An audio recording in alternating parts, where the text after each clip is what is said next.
তাইলে সেই খেজুরের দাজ্জাল আসারও বেশি একটা বাকি, ইমাম মেহেদিও আসার আর 4টা নিদর্শন বাকি আছে। 70টার 66টা প্রকাশ পেয়ে গেছে। দাজ্জাল আসবে, যেই যুবকটারে শেষ জবাই করবে ফিলিস্তিনে, সেই যুবকটারও জন্ম হয়ে গেছে। সুবহানাল্লাহ কইবেন না? তাইলে দাজ্জালও আসার বেশি দেরি নাই। আমাদের আমল আল্লাহ দেখবেন, রাসূল দেখবেন। ফিলিস্তিন তো রওজা মুবারক থেকে বেশি দূরে নয়।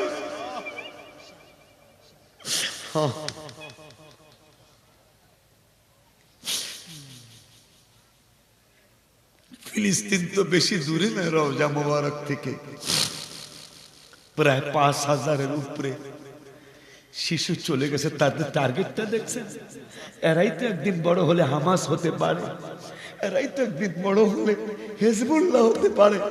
এই জন্য শিশুদেরকে শহীদ করে দিচ্ছে। কিন্তু একটা শান্তি, আমি হাদিস বললাম, একটা শান্তি লাগতেছে। ইমাম মেহেদী তো আসতে হবে। নবীজি 70টা নিদর্শন বলেছেন। ইমাম মেহেদী কোন কোন কোন কোন নিদর্শন প্রকাশ পেলে ইমাম মেহেদী আলাইহিস সালাম আসবেন? 70টা নিদর্শন বলেছিলেন, তার মধ্যে 66টা নিদর্শন প্রকাশ হয়ে গেছে। কেন যুদ্ধ শুরু হলো আবার? কোন কারণে শুরু হলো? সেটা হাদিস শরীফে আসছে। নবীজি 1500 বছর আগে বলেছিলেন যে দাজ্জালের জন্য গেট হবে ইসরায়েলে। বর্তমান যে যুদ্ধ করছে বেয়াদবেরা, যারা ছিল রিফিউজি বোঝেন, যাদের কোনো জায়গা ছিল না সারা বিশ্বে, কোন জায়গায় তারা বাইদানিদের মতো ভাসমান ছিল, কোন জায়গায় তাদের জায়গা নাই। আমার চোখ দিয়া পানি এসে গেছে। আল্লাহ রে, আজকে আমাকে সুতাঙ্গের বাজারের মাহফিল, আমাকে কবরের সাবজেক্ট,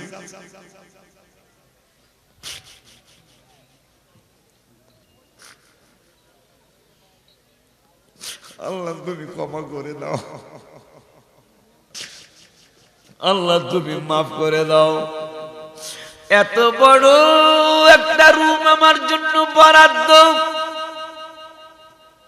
উপরে ফ্যান, দোনো সাইডে আমার অনেক জায়গা। অথচ আশিকি যদি এখন আল্লাহ নিয়ে যায়, চলে যায়, সুতাঙ্গের মানুষ হুজুর সহ, আমার আব্বা হুজুরের সহ সবাই বলবে, কি বলেন, যে সভাপতির রুমের মতো একটা এইরকম একটা কবর আশিকি হুজুরের জন্য বানাও। বলবেনি? কথা বলেন, কথা বলেন। আশিকি হুজুরের জন্য একটা বড় রুমের মতো একটা কবর বানাও। লোকটা সারা জীবন ঘুরে ঘুরে ইসলামের দাওয়াত দিয়েছে, ঘুরে ঘুরে ইসলামের দাওয়াত দিয়েছে, সুন্নিয়াতের দাওয়াত দিয়েছে। তার কবরে একটা ছোট ফ্যান লাগিয়ে দাও। হুজুরে কেমনি কবরের মধ্যে বসবাস করবে? বরঞ্চ শুধু আমার জন্য নয়, আপনার জন্য নয়, আমার পীর মুর্শিদের জন্য নয়, মাত্র 3.5 হাত লম্বা একটা কবর। মাথার দিক দিয়ে আর জায়গা থাকবে না, পায়ের দিক দিয়ে আর জায়গা থাকবে না। এই জন্য আমি গজলে লিখছিলাম, এই দুনিয়ায় আসিয়া দেখলাম আমি ভাবিয়া, নবীর মতো দরদি আর নাই, হাবিবের মতো দরদি আর নাই। মরণ যখন কাছে আসে সবাই কাঁদে আমার পাশে, কিন্তু তাদের করার কিছুই না।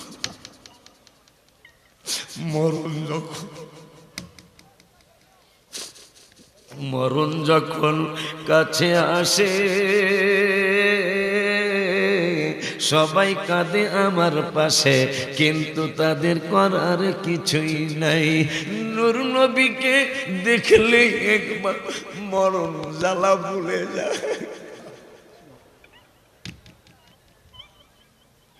নবীজি গো, ফিলিস্তিন আপনার রওজা মুবারকের কাছে, ওদের দিকে একটু নজর করুন ইয়া রাসূলুল্লাহ।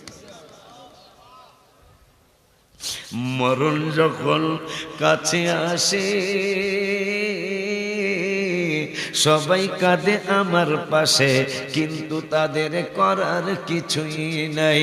হাই হাই নূর নবীকে দেখলে একবার মরণ জানা ভুলে যায়, নূর নবীকে দেখলে একবার মরণ জানা ভুলে যায়। নবীর মতো দরদি আর নাই বলো, নবীর মতো মুনকির লোকের ফেরেশতারা প্রশ্নের উত্তর চাইবে তারা, উত্তর ছাড়া ক্ষমা কারো নাই। সুতাঙ্গের বাজার রে, তুমি যেদিন আমি যেদিন কবরে যাব, হুজুর সহ কমিটি সহ যখন আমাকে সুতাঙ্গের গোরস্থানে রাখতে যাবে, রাখতে গেলে আমারে সবাই বিদায় দিতে যাবে, একটা মানুষ আমার কবরে যাবে না। এত নিষ্ঠুর নির্দয় হয়ে যাবে মানুষ, আমার কবরে কেউ যাবে না। সবাই আমাকে শুধু ফালিয়ে আসবে, সবাই শুধু আমাকে ফেলে চলে আসবে, সবাই চলে আসবে। মুনকির নকিরও আসবে, মুনকির নকির ফেরেশতারা প্রশ্নের উত্তর চাইবে তারা, উত্তর ছাড়া ক্ষমা কারো নাই। যদি আপনি ভালোবাসা কইরা কবরে যেতে পারেন, আমার মায়ার নবীর সাথে যদি প্রেম কইরা কবরে যাইতে পারেন, নবীজি তো কবরে আসবে। বুখারীর হাদিসটা শেষ করি নাই, করব ইনশাআল্লাহ। নবী যেই দিন যখন আপনার কবরে যাবে, যদি আপনি প্রশ্নের উত্তর দিতে একটু দেরি করেন, আমার নূরের নবী বলবে ফেরেশতারা এই পাগলারে আর প্রশ্ন করা লাগবে না, কারণ এই পাগলাই হইল আমি নূরের নবীর একটা আশিক উম্মত। মারহাবা জোরে কর। ওরে পাগলারা, অকুল ইমালু ফাসায়ারাল্লাহু আমালাকুম ওয়া রাসূলুহু ওয়াল মুমিনুন। আমল করো, দেখবো আমি, দেখবেন আমার রাসূল। তা হাদিসে পড়ে যাব, আমার আল্লাহ বুঝে দিলেন তোরা কি করিস, তোরা কে দোকানে চা পান করতে যাস, আমি আল্লাহও দেখব, আমার হাবিবও দেখবেন। তোরা কে গল্প করিস, আমিও দেখব, আমার বন্ধুও দেখবেন। তোরা কে আড্ডা মারছিস মাহফিলে এসে, আমিও দেখব, আমার বন্ধুও দেখবে। ওই নবী রহমাতুল লিল আলামিন যিনি আমাদের দেখবেন, ওই হাবিবুল্লাহর মহব্বতে আর একবার সুন্দর আওয়াজে জোরে জোরে পড়ি আল্লাহুম্মা সাল্লি আলা সাইয়্যিদিনা, মাশাআল্লাহ মাশাআল্লাহ, মুহাম্মদ ওয়া আলা সাইয়্যিদিনা।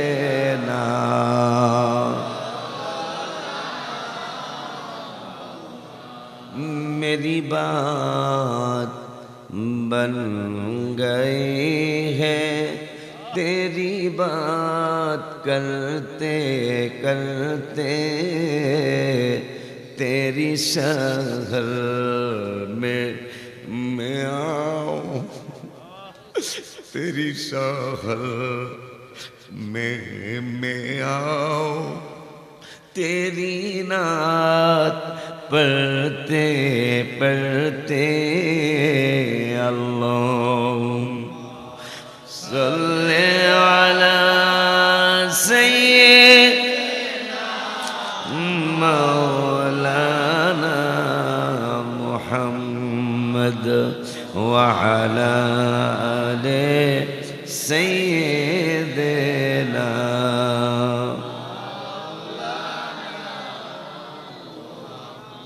ला इलाहा इल्लल्लाह, ला इलाहा इल्लल्लाह, जोरे ला इलाहा इल्लल्लाह, ला इलाहा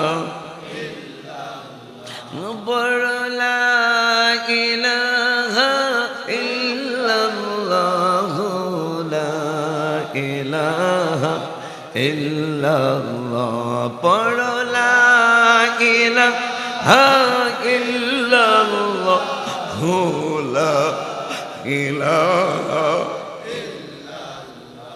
पढ़ो ला इलाहा ইল্লাল্লাহু লা ইলাহা ইল্লাল্লাহ জোরে লা ইলাহা ইল্লাল্লাহু লা ইলাহা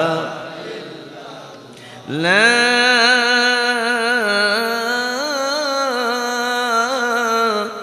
ইলাহা ইল্লাল্লাহু মুহাম্মাদুর রাসূলুল্লাহ সাল্লাল্লাহু তাআলা আলাইহি ওয়া আলিহি ওয়া সাল্লাম। শাহজি বাজার সুতাং সুন্নি ঐক্য পরিষদের উদ্যোগে মারহাবা। এই কথাটা বলে আমি মারহাবা বলতে বাধ্য হয়েছি। সুন্নি ঐক্য পরিষদ, আল্লাহ যেন এখান থেকে আমাদের সুন্নিদের ঐক্য হওয়ার, এই সুতাঙ্গের মাহফিল থেকেই যেন আল্লাহ ঐক্য হওয়ার তৌফিক দান করে, সকলে বলি আমিন। সুন্নি ঐক্য পরিষদের উদ্যোগে ৭ম বার্ষিক সুন্নি মহাসম্মেলনের সম্মানিত সভাপতি পীরজাদা সৈয়দ গাজীউর রহমান পীর সাহেব সুরাবই সাহেব বাড়ি, সহ সভাপতি খাদেম মোহাম্মদ ইউসুফুল্লাহ শাহ পুরাসুন্দা, জনাব নাসিরুল্লাহ সাহেব সুরাইব, জনাব সুরাবই, জনাব আসকির মিয়া সাহেব সুরাবই, প্রধান মেহমান আলহাজ অ্যাডভোকেট মোহাম্মদ আবু জাহের এমপি সাহেব, মাননীয় সংসদ সদস্য হবিগঞ্জ ৩, বিশেষ মেহমান জনাব আব্দুল রশিদ তালুকদার ইকবাল সাহেব, চেয়ারম্যান শায়েস্তাগঞ্জ উপজেলা পরিষদ। আজকের মাহফিলের প্রধান আকর্ষণ আমার আদরের মহব্বতের ভাই, সকলেই জানেন ও আমাকে অত্যন্ত শ্রদ্ধার সাথে স্মরণ করে, আমিও তাকে আদরের চোখে দেখি। আমার আদরের ভাই পীর মুফতি গিয়াসউদ্দিন আত-তাহিরি, ফয়জিয়া দরবার শরীফ বিবাড়িয়া। আরো আছেন একটু আগে যিনি আলোচনা করলেন, হুজুর আমার পাশের এক মসজিদে খেতাবতের মানে জুমার নামাজের দায়িত্ব পালন করেন, হযরতুল হাফিজ আবু হানিফ আনোয়ারি সাহেব কুমিল্লা। প্রধান আলোচক হযরত মাওলানা মুফতি মুজিবুর রহমান আল কাদেরী সাহেব।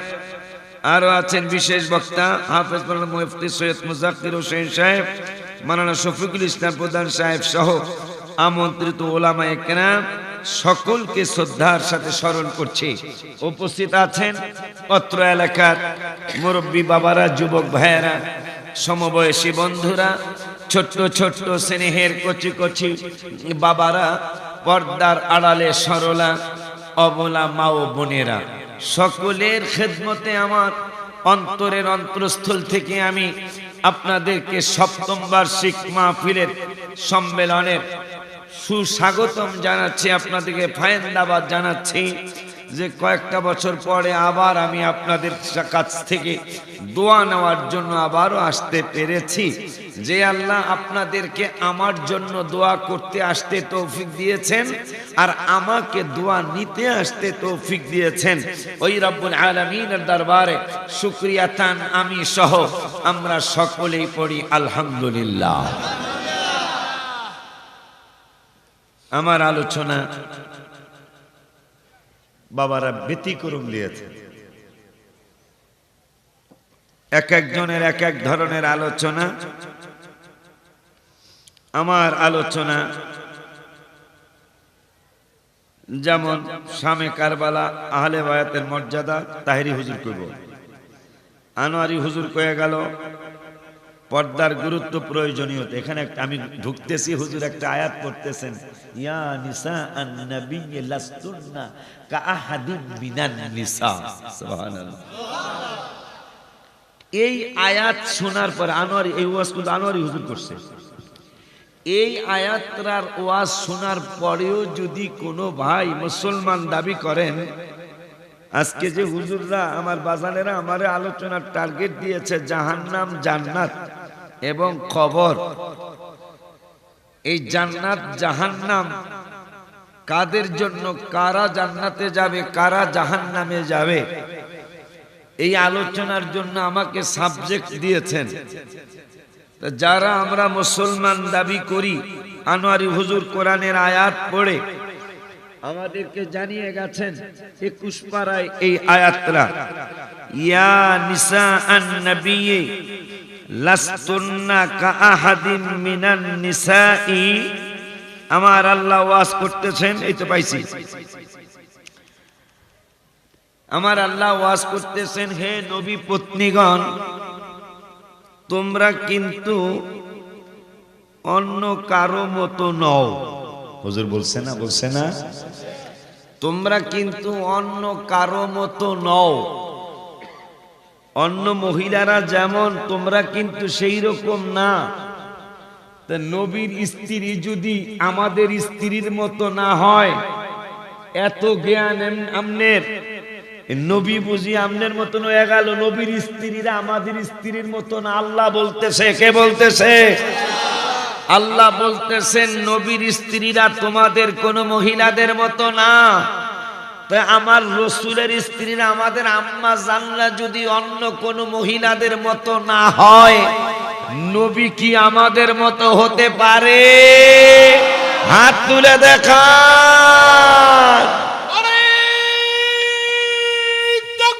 আল্লাহ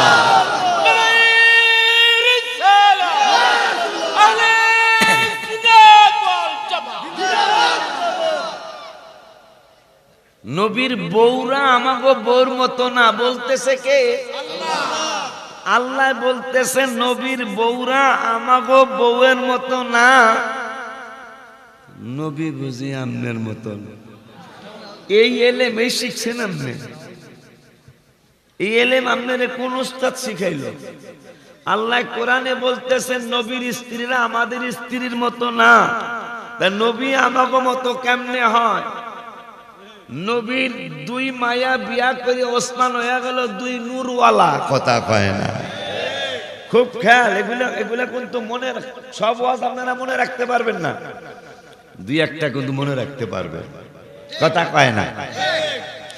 নবীজির দুই কন্যা দ্বয়কে শাদী মোবারক করার কারণে ওসমান হয়ে গেল জিন্নুরাইন, দুই নূরওয়ালা। কথা কয় না? কা কয় নূরওয়ালা? দুই নূরওয়ালা ওসমান জিন্নুরাইন রাদিয়াল্লাহু তাআলা। নবীজির দুই কন্যাকে নূর মানে নবীরে মাডি কয়। এ কথা কন্যা কি লিখা বলে? নবীজির দুই কন্যার কারণে ওসমানকে কয় উনি দুই নূরওয়ালা, দুই নূরের অধিকারী। নবীর মায়া বিয়া কইয়া দুই নূরওয়ালা, নবী বলে মাডি। এই হইল আমাগো জ্ঞান। কথা বোঝেন নাই আমার? নবীর বউরা আমাগো বউর মতো না, নবী বলে আমাগো মতন। আল্লাহ বলতেছেন কোরআনে।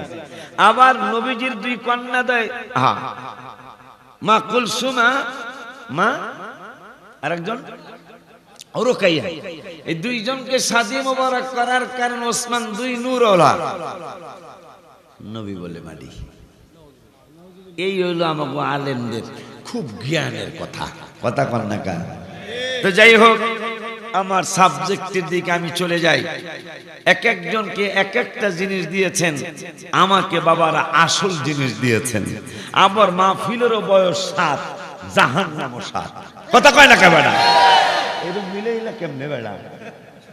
হ্যাঁ, মাহফিলও 7, জাহান্নামও 7। আমাকে সেই আলোচনা তোমরা দিয়েছ, আপনারা দিয়েছেন, আমি কেমনে আলোচনা করব? কবরে কি কেউ গেছেন কোনদিন? কিন্তু যাবেন তো? কথা বলেন। এখন আপনারা এই মাঠের পাশে কোদাল দিয়ে, বেশি না 1-1.5 ফুট মাটি খুদেন, দেখবেন মাটির নিচে কেঁচো বসবাস করে। কথা কয় না? কথা কয় না? আপনাকে হবিগঞ্জে কি বলে? কেঁচো, কেঁচো কি বলে? কেঁচো বলে।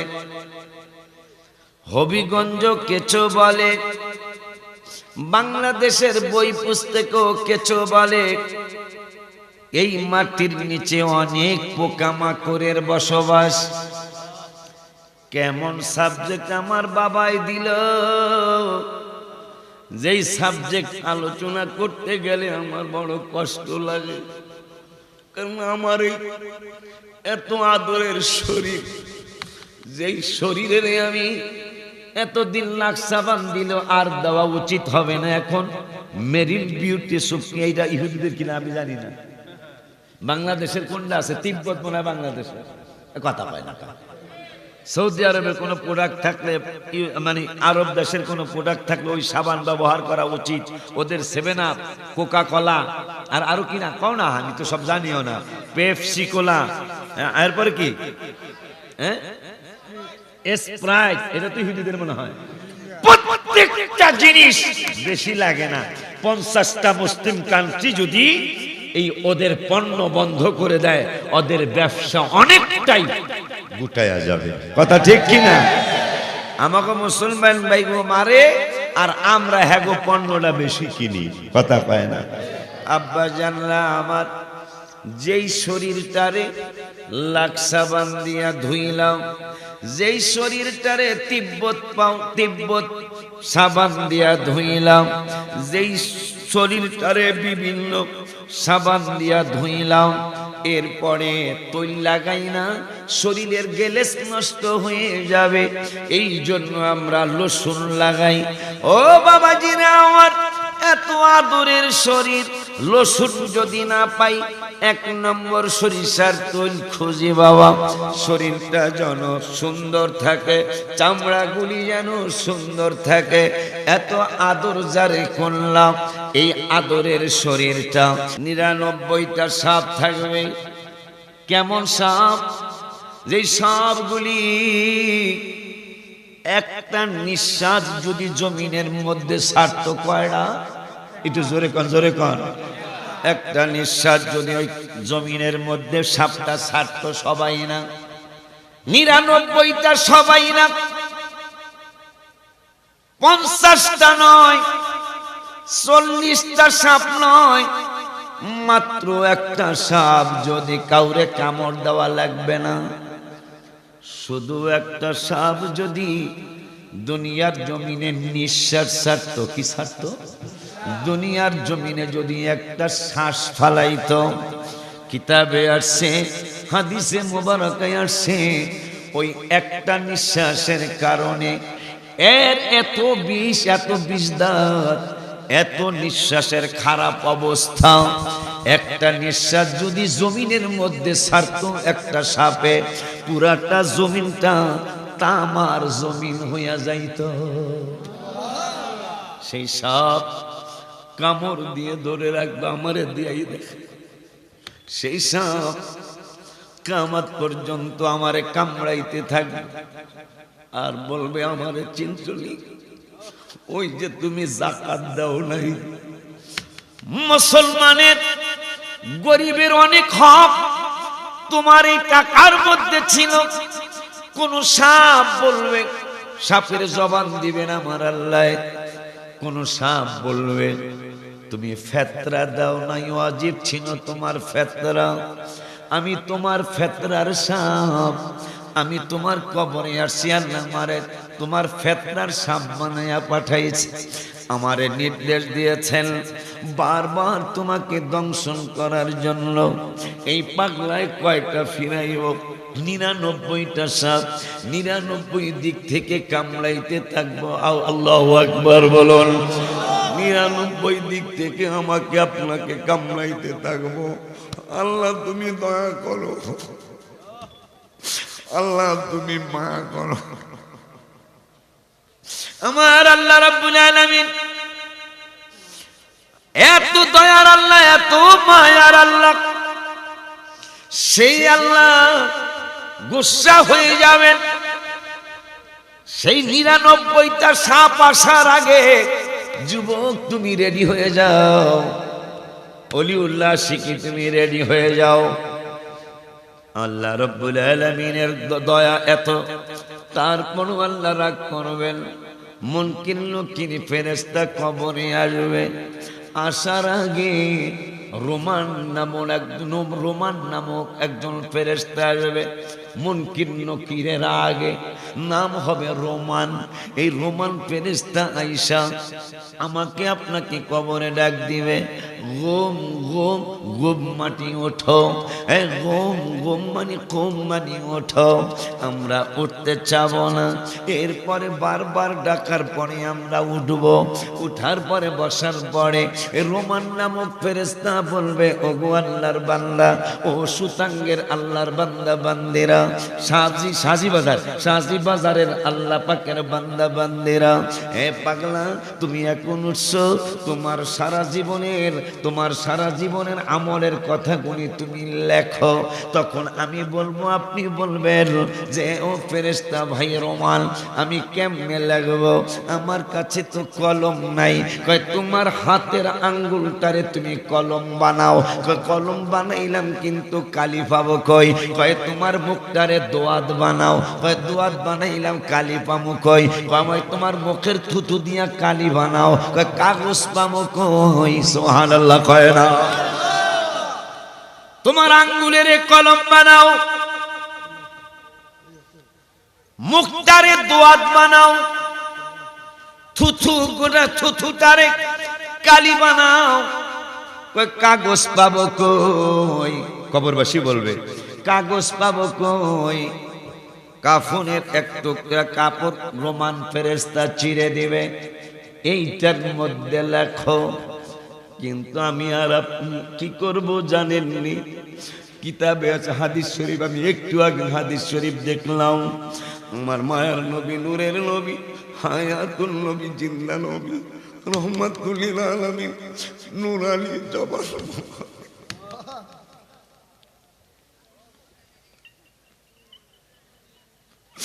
মায়ার নবী, নূরের নবী, হায়াতুল নবী, জিন্দা নবী, রহমাতুল লিল আলামিন বলেছেন, তোমার আমার কাফনের কাপড়, হ্যাঁ আল্লাহ তুমি মাফ করো, এই সুতাঙ্গের বাবাদের সাথে আমারও তুমি মাফ করো। কবর বড় কঠিন জায়গা রে বাবা। আমার আব্বারা রোমান ফেরেশতা বলবে, পাগলা কাগজ নাই? কয় নাই। কাপড়ের কাপড় একটু ছিঁড়ে দিবে, বলবে এইটাই লেখো। আজকে তুমি ভয় করো না, কবরে গেলে তুমি কিন্তু ঠিকই ভয় করবা। আমি সব ভালো ভালো জিনিসগুলি লিখবো। মোদের জন্য কাঁদেন নবী ওই মদিনা, বলো না মোদের জন্য কাঁদেন নবী ওই মদিনা। দিন রাত কাঁদি শুধু নবীকে পে, বলো না দিন রাত কাঁদি শুধু নবী, মোদের জন্য কাঁদেন নবী ওই মদিনা, বলো না মোদের জন্য। বাবারে আমায় কবরেতে রেখে সবাই চলে যায়, ওই সময়ে কবর মাঝে আমার নবী এসে যায়। মারহাবা। আমায় কবরেতে রেখে সবাই চলে যায়, ওই সময়ে কবর মাঝে আমার নবী এসে যায়। আশিকের টেনে নবী নিবেন বুকে, বলো না আশিকের টেনে নবী নিবেন বুকে, মোদের জন্য কাঁদেন নবী, জোরে বলো মোদের জন্য, বলো না দিন রাত কাঁদি শুধু নবীকে। কেন কেন কেন কেন দিন রাত কাঁদি? কেন কেন আশিকি আপনাদেরকে নবী নবী করতে বলে? কেন শুনলি আলেমরা নবী নবী করতে বলে, রোমান ফেরেশতা ধমক দিবে, ছেলে থাকবে না, মেয়ে থাকবে না, মসজিদের মুসল্লি থাকবে না, আমার নূরের নবী পাশে আইসা দাঁড়াবে। সুবহানাল্লাহ কি বলা যায় না?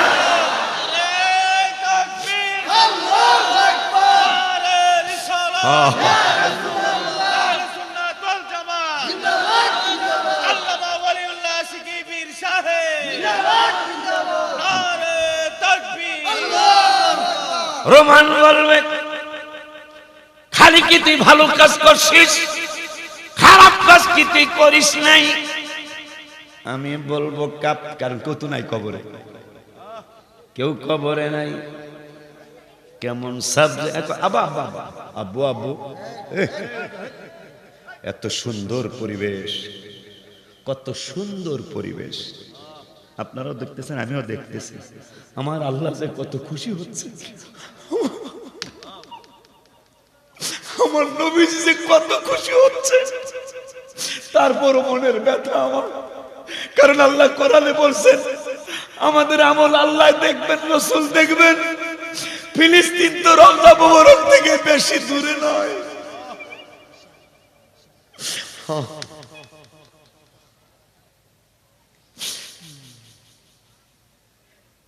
ফিলিস্তিন তো বেশি দূরে নয় রওজা মুবারক থেকে, প্রায় ৫,০০০-এর উপরে শিশু চলে গেছে। তাদের টার্গেটটা দেখছেন, এরাই তো একদিন বড় হলে হামাস হতে পারে, এরাই তো একদিন বড় হলে হিজবুল্লাহ হতে পারে।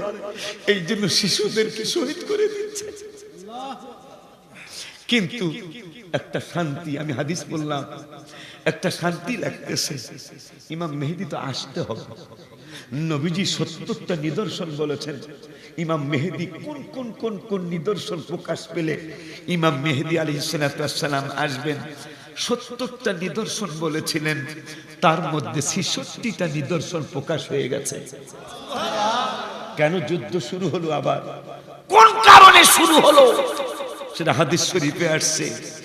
নবীজি ১৫০০ বছর আগে বলেছিলেন যে দাজ্জালের জন্য গেট হবে ইসরায়েলে। বর্তমান যে যুদ্ধ করছে বেয়াদবেরা, যারা ছিল রিফিউজি বোঝেন, যাদের কোনো জায়গা ছিল না সারা বিশ্বে, কোন জায়গায় তারা বাইদানিদের মতো ভাসমান ছিল, কোন জায়গায় তাদের জায়গা নাই। সেই জার্মানের হিটলার, যাদেরকে এরা কথা বললে তো আজ করতে পারবো না। আব্বা, এত সুন্দর পরিবেশ, মানুষ কান্দা শুরু করছে কিছু বাবারা। তোমাদের কারণে কি এটা সমস্যা হবে? তাহলে তো তোমরা এই খিজির আলাইহিস সালামের মতো চর মেরে মেরে লিতে হবে, কথা কয় না। থাক থাক, আর কথা কইও না, আর কথা কইলে উড়াই দিন, আর উড়াই না, থাক আব্বা, থাম থাক। আব্বাজি রে আমার, বাবাজি রে আমার, ঘুমাইনা গুলা থাক, এগুলা তো ডিস্টার্ব করে না, ডিস্টার্ব করে জাগন্য গুলা, এগুলা তাহিরিন ভক্ত। কি এর ভক্ত? কথা কল না, কে লিগা? এটা আমার ছোট ভাইয়ের ভক্ত গুলা, ওয়াস্তর বোঝে না। তাহিরি আইব, আমার পাগলা বাবাই, পাগলা বাল্লা আরো একটু পাগলামি করবো, কথা পায় না। ওই যে কয় যে, কিন্তু দেখ শয়তান কত শয়তান। আমাদের মাহফিলে একটু একটু মহব্বত চলে আসছিল। দেখো তোমাদের সাথে একটু কথা, শয়তান কত যে দুষ্ট, সে কত যে বান্দর। হ্যাঁ, শয়তানে যে আশিকির ওয়াজ শুননা অলরেডি ১-২০০ লোকের একটু চোখটা ভিজছে, কথা কয় না। চোখের পানির ফোঁটা না পড়লো ১-২০০-৫০০ লোকের চোখের পানিতে ভিজছে। আমার আল্লাহ ওয়াদা দিয়েছেন, একটা মাহফিলে ১০০০ মানুষের কান্না লাগে না, একটা মানুষের ১ ফোঁটা চোখের পানিতে একটা জাতিকে আল্লাহ মাফ করে দেয়। সুবহানাল্লাহ বলবেন না? এটা তো শয়তান চায় না। একটা ফোঁটার পানিতে, আমি হাদিস পড়েছি নিজে, ১ ফোঁটা চোখের পানিতে একটা জাতিকে আল্লাহ মাফ করে দিবেন। আগুন পাঠাইলো বাবা আদমের পাক করে খাওয়ার জন্য, একবারে জাররা পরিমাণ আগুন যেহেনে রাখছে হেনে জ্বালায় শেষ করে যায়। যত জায়গায় রাখছে সব জায়গায় জ্বালায় পুরা শেষ করে যায়। আগুন থাকে না, মানে নিভায় ফেলায় সবকিছু।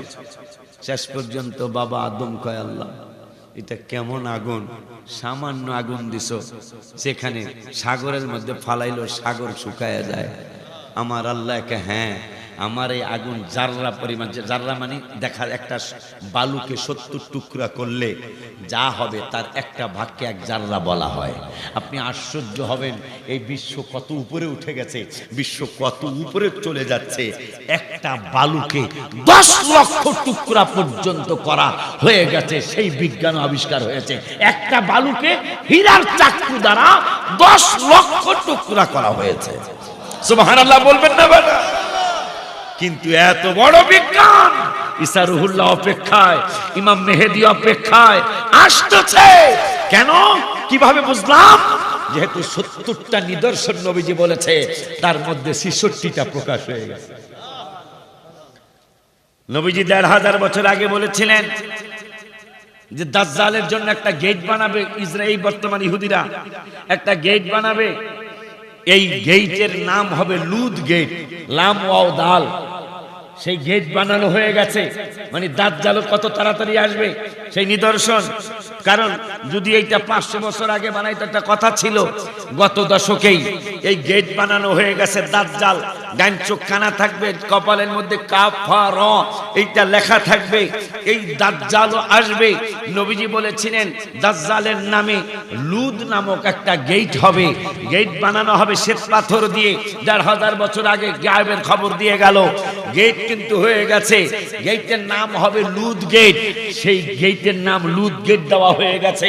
এমনকি আরো আশ্চর্য হবেন, যেই যুবককে দাজ্জাল লাস্ট জবাই করবে, মানে এরপরে আর তার ক্ষমতা থাকবে না, তিনি আর ক্ষমতা দেখাতে পারবে না, যেই যুবকটারে লাস্ট জবাই করবে সেই যুবকের জন্ম ফিলিস্তিনি হয়ে গেছে। এই সুবহানাল্লাহ আস্তে কয়লা হয় না? দাজ্জাল যেই যুবককে শেষ জবাই করবে, ওকে বলবে এই তুই বল আমি খোদা। এই ইমানদার যুবক বলবে তোকে আমি খোদা মানতে পারি না, তুই জানোস আমি খোদা কি খোদা না? তুই দেখ তোর বাবা মারা গেছে। হ্যাঁ মা, হ্যাঁ তোর বাবার মায়ের আমি উঠাই দিতেছে। এই গাড়ো নাম ধরে ডাক দিয়ে উঠাবে। উঠানোর পরে বলবে এখনো তুই আমাকে খোদা মানবি না? না তোরে খোদা মানবো না। এটা আমার নবীজি 1400 বছর আগে বলে গেছে, তুই কি কি করবি সেটা বলে গেছে নবীজি সাল্লাল্লাহু আলাইহি ওয়াসাল্লাম, তোরে আমি খোদা মানবো না। শেষ পর্যন্ত বলবে তাইলে তুই আর কি দেখতে চাস? আমি এক আকাশ কিন্তু পরিষ্কার, আমি আমি বৃষ্টি ডাক দিতেছি। বৃষ্টি ডাক দিবে, এই বৃষ্টি তুমি নেমে যাও। বৃষ্টি নেমে যাবে, আমার কি এখনো খোদা মানবি না? না নবীজি তুমি এইটা করবা। নবীজি সেইটা আমাদেরকে বলে গেছেন, তোমাকে খোদা মানতে পারি না। সেই যুবক যিনি শেষ জবাই হবে, সেই যুবকেরও জন্ম হয়ে গেছে। সুবহানাল্লাহ। রাসূলের সাহাবী তামিম দারি রাদিয়াল্লাহু তাআলা, আপনাদের ধৈর্য হলে আমার ভাই আসা পর্যন্ত আমি থাকবো ইনশাআল্লাহ। আছেন তো ইনশাআল্লাহ? অজানা ইতিহাস, কোরআন হাদিসের ইতিহাস আমরা অনেকেই জানি না। শুনুন, আমার একদিক দিয়ে কষ্ট লাগে বাবুগুলারে, না ওদেরকে উঠাই দিতে হবে হুজুর, ওদেরকে উঠাই দিতে হবে। আর না আর খাতেন না, ওদেরকে উঠাই দেন, মারেন না কিন্তু উঠাই দেন। এটা ফাইনাল, আমার সিদ্ধান্ত ফাইনাল। কারণ আমি এত সুন্দর কথা বলার চেষ্টা করতেছি, আল্লাহর দয়ায় ওরা আমাকে ডিস্টার্ব করছে। ওদেরকে উঠাই দেন, উঠাই দেন, উঠাই দেন, উঠাই দেন। মাহফিলের কত সৌন্দর্যতা বাড়ছে, মাহফিলের মানুষগুলি কত সুন্দরভাবে কথাগুলি শুনতেছে, কিন্তু ওরা আমাকে ডিস্টার্ব করছে। রুদ্রস্বরে পড়ুন আল্লাহুম্মা সাল্লি। ওগো সরায় দেন, মানে আলাদা আলাদা বসান। হ্যাঁ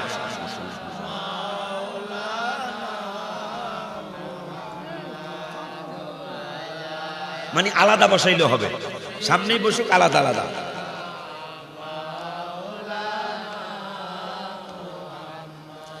বাজানেরা আমার, তোমাদের একটু দুষ্টামিতে আমার মাহফিলে সামান্য একটু নড়বড় হইল, দেখছো? এরকম করবা কেন তোমরা? বাবাজি রানে আমার, তাইলে দাজ্জাল আসার গেট হইছে। নবীজি বলছে গেটের নাম হবে লুদ, গেটের নামও লুদ গেট দেওয়া হয়ে গেছে। ইমাম মেহেদী আগে 70টা নিদর্শন, 66টা প্রকাশ পেয়ে গেছে। ইমাম কি বলে, দাজ্জাল যেই যুবককে লাস্ট জবাই করবে সেই যুবকেরও জন্ম হয়ে গেছে। তাইলে মেহেদীও আসার বেশি দেরি, ঈসা আলাইহিস সালাম আসার বেশি দেরি, দাজ্জাল বাটপারও আসার বেশি দেরি। সেটা কেমনে বুঝলাম? খন্ড খন্ড হাদিস আসছে বুখারীতে, লম্বা হাদিস আসছে একটা মুসলিম শরীফে এই দাজ্জালের ব্যাপারে। নবীজির সাহাবী তামিমে দারি রাদিয়াল্লাহু তাআলা, তিনি তখনও মুসলমান হয় নাই। ও মুসলমান হওয়ার পরে নবীজিকে বলতেছেন, ইয়া রাসূলুল্লাহ সাল্লাল্লাহু আলাইহি ওয়াসাল্লাম, আমি একজন খ্রিস্টান ছিলাম, কিন্তু আপনার প্রেমে পড়ে আমি মুসলমান হয়ে গেছি গো নবী।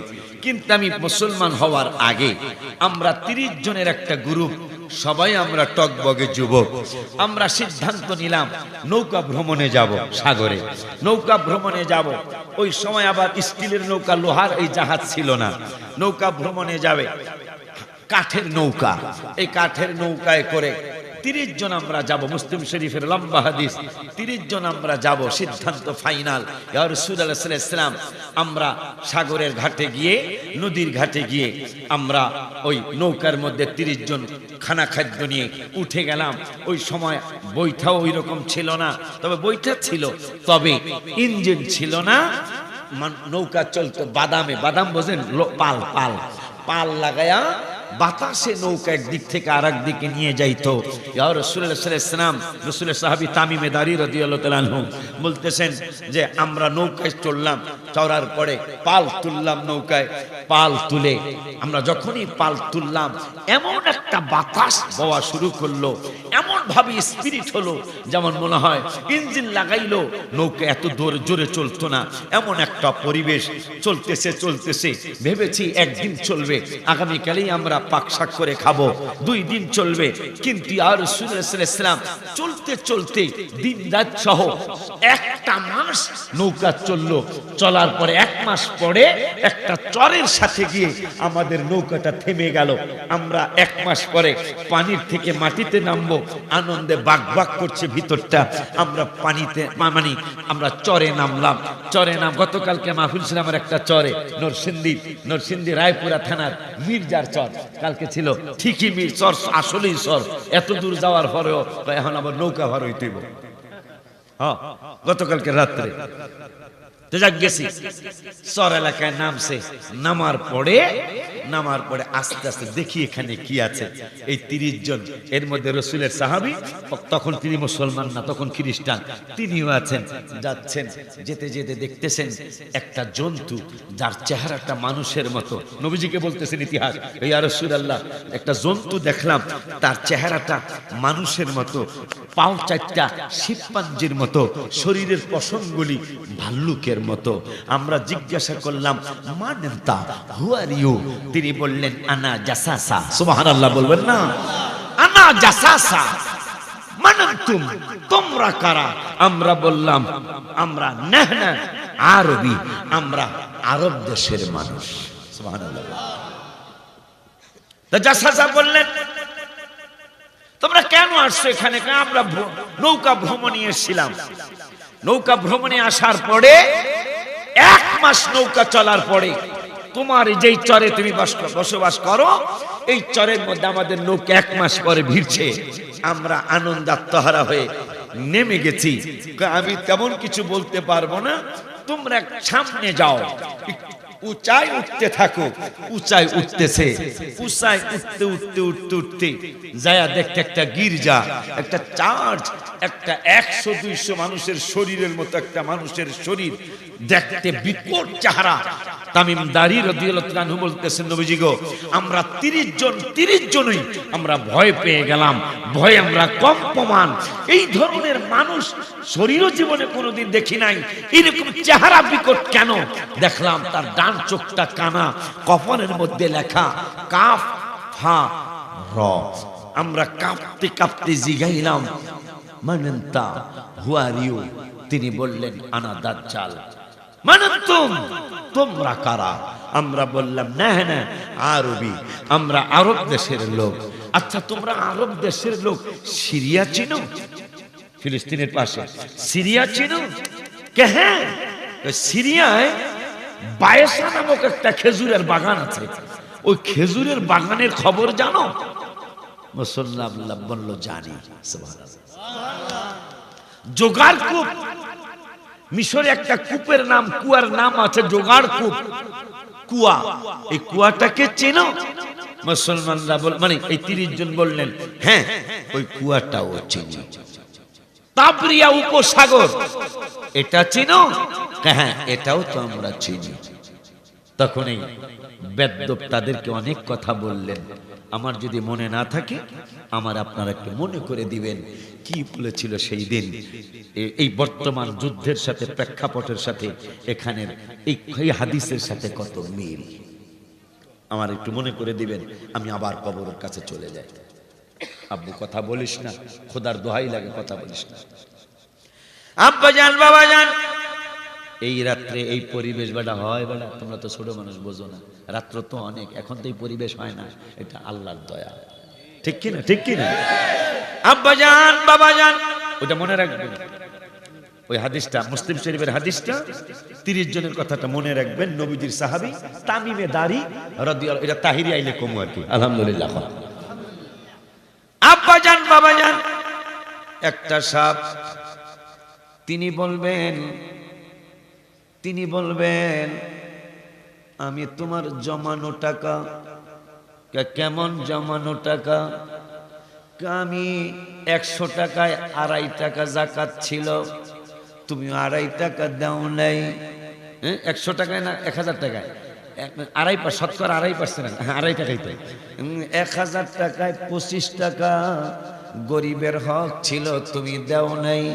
আমি তোমার সেই যাকাত আজকে আল্লাহ আমাকে সাপ বানাইয়া তোমার কবরে পাঠাইছে। আর আমার আল্লাহ বলে দিয়েছেন যতদিন কিয়ামত না হবে ততদিন পর্যন্ত তোমাকে দংশন করার জন্য আর একটা সাপ আসবে। তুমি নামাজ পড়তা না, তুমি নামাজ পড়ো নাই, এই জন্য কিয়ামত পর্যন্ত আমার আল্লাহ তোমার কবরে তোমাকে দংশন করার জন্য আমাকে বলেছে।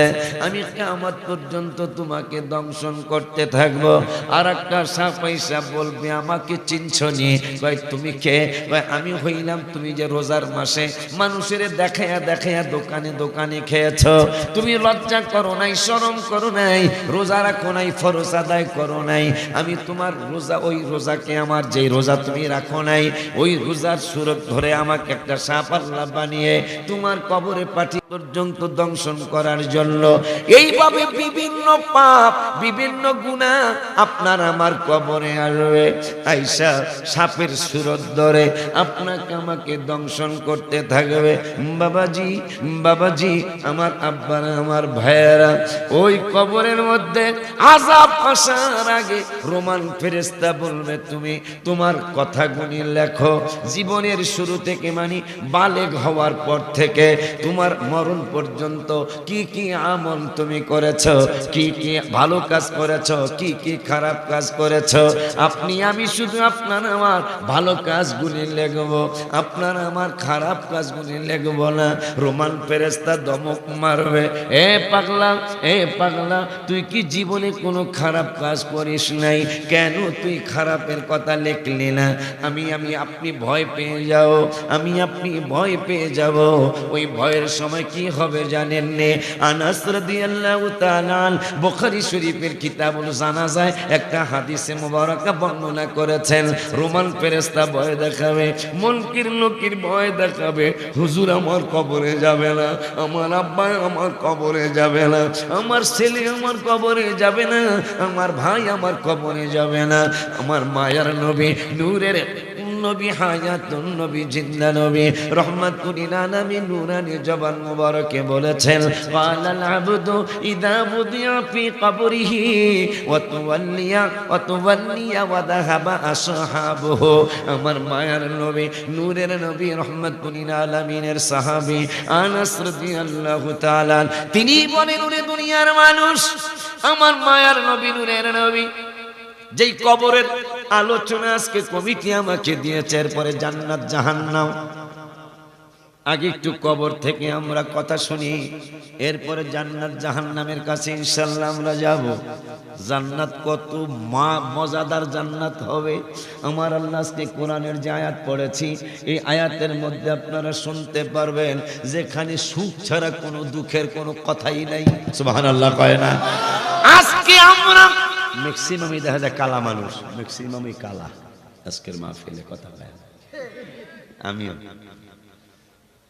এই কালা মানুষ সুন্দর থাকবে, জান্নাতে ছবির বাজার হবে। কিসের বাজার?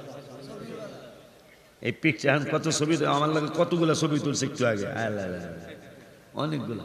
তাহির এলে তো রুভাই নেই, কথা হয় না। এই পিছিয়ে হুজুর হুজুর হুজুর হুজুর, ঠিক কিনা? ছবির বাজার হবে। আমরা যারা কালা মত এমনি ছবির বাজারে ভালোই হইব, ঠিক কিনা? কোটি কোটি মিলিয়ন বিলিয়ন ছবি থাকবে, মহিলাদের বাজার থাকবে আলাদা, আমাদের পুরুষদের বাজার হবে আলাদা। মারহাবা পায় না? পুরুষটা যখন শুনবো ছবি চেঞ্জ করা যাইব, পুরুষ যাই যাক না যাক, মহিলারা যদি একবার শুনতে পারে যেমন ইচ্ছা তেমন সুরত, ওই যে ডাক দিছে, ও মহিলারা যদি একবার জানতে পারে, আম্মা জানলা যদি জানতে পারে যে চেহারা চেঞ্জ করা যাবে, কিতাবে আছে প্রতি সপ্তাহে একদিন চেহারাটা প্লাস্টিক সার্জারি হবে, মানে চেহারা চেঞ্জ হয়ে যাবে। পুরুষদের ছবির বাজারে পুরুষরা যাবে, মহিলাদের ছবির বাজারে মহিলারা যাবে, যায়া দেখবে lakh crore crore million billion trillion ছবি টানানো আছে জান্নাতের ওই ছবির বাজারে। খুঁজতে থাকবে, হাজার হাজার ছবি দেখবে, লক্ষ লক্ষ ছবির থেকে একটা ছবি আমি আপনি পছন্দ করব। আই লাইক ইউ, কথা কয় না? আই লাইক ইউ, এই ছবিটা আমি তোরে পছন্দ করেছি, আমার যদি এই ছবির মতো চেহারা হতো, সঙ্গে সঙ্গে ওই চেহারার মতো আমার চেহারা হয়ে যাবে। জামাই গেছে গা জামাইয়ের বাজারে, বউ গেছে গা বউর বাজারে, এখন জামার চেহারা চেঞ্জ, বউ কার লগে যাইব, জামাইরে তো চিনতে পারবো না। বউ গেছে বউয়ের মহিলাদের ছবির বাজারে, জান্নাতে, যেহেতু জান্নাতের কথা আজকে সাবজেক্ট দিচ্ছে আমারে, মহিলারা যাবে জান্নাতে ছবির বাজারে। যার যেটা চয়েস হয় ওই ছবি মহিলারা পছন্দ করে বলবে আই লাইক দিস পিকচার, আমি এই পিকচারটা পছন্দ করলাম। সঙ্গে সঙ্গে মহিলার চেহারাটা ওই রকম হয়ে যাবে।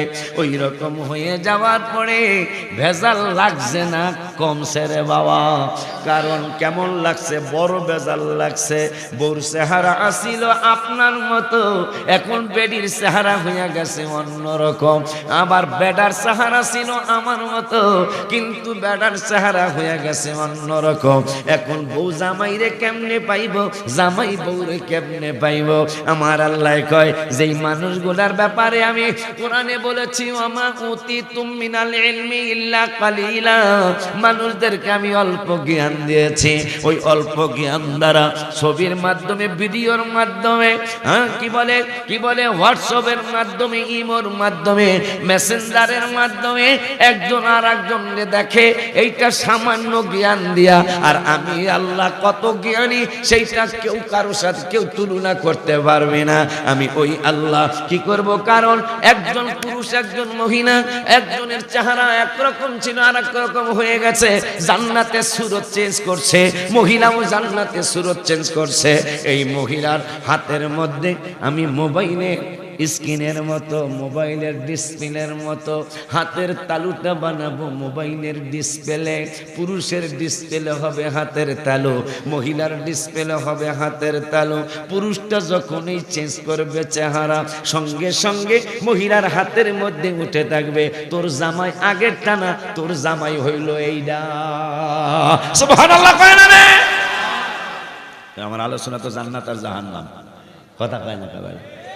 এর মধ্যে কবরও, কথা কয় না, কবরও আছে। মহিলা চেঞ্জ করছে চেহারা, মহিলা যে ফাহি দিব, আমার আর ফাইব না। আমার আল্লাহ কেন হাতের মধ্যে বেড়ার, হাতের মধ্যে তোর বউ আগের ডানাই রে, তোর বউ এইডা। সুবহানাল্লাহ কয় না? জান্নাত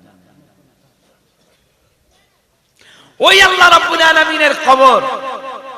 এখন নবীজি বলতেছেন, হাবিব সাল্লাল্লাহু আলাইহি ওয়াসাল্লাম বলতেছেন, ক্বালাল আবদু ইদা উদিআ ফি কবরিহি, তোমাকে যখন সুতাং না কবরস্থান আছে না আব্বা, আছে, সুতাঙ্গের কবরস্থানে যখন তোমাকে নিয়ে যাবে, ফি কবরিহি, বুখারী শরীফের হাদিস, ফি কবরিহি, তোমাকে যখন কবরে নামাবে, কে বলতেছেন? নবীজি। কে বলতেছেন? নবীজি সাল্লাল্লাহু। তোমাকে যখন কবরে নামাবে, নামানোর পরে ফি কবরিহি, কবরের মধ্যে নামাবে। আমার বড় ভয় লাগে, কেমনে কবরে থাকবো, এই ভয় কইরা আম্মা জান আয়েশা সিদ্দিকা রাদিয়াল্লাহু তাআলা আনহা, যিনি নবীজির স্ত্রী, আমাদের আম্মা জান রাদিয়াল্লাহু তাআলা আনহা বলেন, নবীজি গো, কবরের আযাবের যেই কথা শুনলাম গো নবী, আমার বড় ভয় লাগে। যেই দিন আপনি কবরের চিন্তার কথা বলেছিলেন, কবরে অশান্তির কথা বলেছিলেন, ওই দিন থেকে এই পর্যন্ত আমি আয়েশা আর কোনোদিন শান্তি পাই নাই। আমি আয়েশা কোনোদিন শান্তিতে ঘুমাতে পারি নাই। নবীজি কয় কেমন, কি জন্য? কয় কবরের চাপার কথা আপনি বলেছেন, কবরে নাকি চাপা দিয়ে এক পাশের হাড্ডি নাকি আর এক পাশে ঢুকায়া ফেলবে গো নবীজি। এটা কিভাবে সম্ভব? এটা আমি কিভাবে সহ্য করব? আমার নূরের নবী, হায়াতুন নবী, জিন্নাহ নবী, রাহমাতুল লিল আলামিন কয়, আয়েশা তুমি টেনশন করো না গো আয়েশা, আল্লাহর কাছে দয়া চাই, আল্লাহর কাছে দয়া ভিক্ষা চাই। মাওলা, ও মাওলা, মেহেরবানি করে আম্মা জান আয়েশাকে নবীজি যা বলেছে ওইভাবে আমাকে কবরে যাওয়ার তৌফিক দিও। সকলে আমিন বলি। এই জন্য নবীজির সাথে প্রেম করে কবরে যাবেন। বাজান রে আমার, বাবা রে আমার, ওই মায়ার কি যেন বলতেছিলাম, মনে আসেনি? কি যেন বলতে চাইছিলাম আমি একটু আগে? 30 জন পরে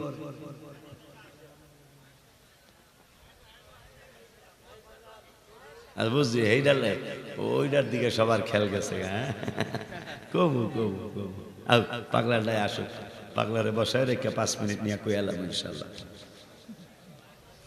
আব্বা জানলে, বাবা জানলে,